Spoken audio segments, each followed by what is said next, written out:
I am the Tofu Golem. Please enjoy the video. In this video, I will explain how to program your Chrysler 300 key fob.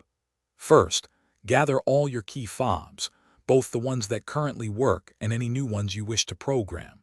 It is crucial to have two already programmed, functional key fobs to begin this do-it-yourself process. If you only have one or zero working fobs, a professional locksmith or dealership will be needed. This method allows you to program up to 8 key fobs in total. To begin, take your first already programmed key and insert it into the ignition.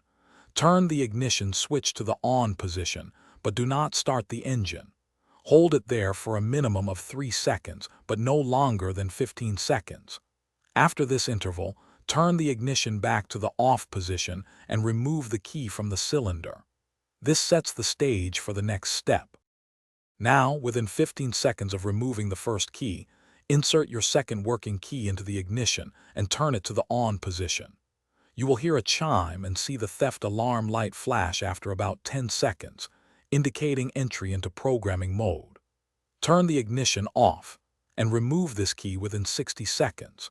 Immediately insert your new, unprogrammed key, turning the ignition on for 10 seconds until another chime sounds. Once the second chime sounds, the theft alarm light will glow for 3 seconds and then extinguish, confirming your new key fob is successfully programmed. If you have more new key fobs to program, simply repeat the steps from the beginning for each additional fob. Finally, test all your key fobs, both old and new, to ensure they lock, unlock, and start your vehicle correctly. You are all set. Thanks for watching. Consider subscribing if we helped you today.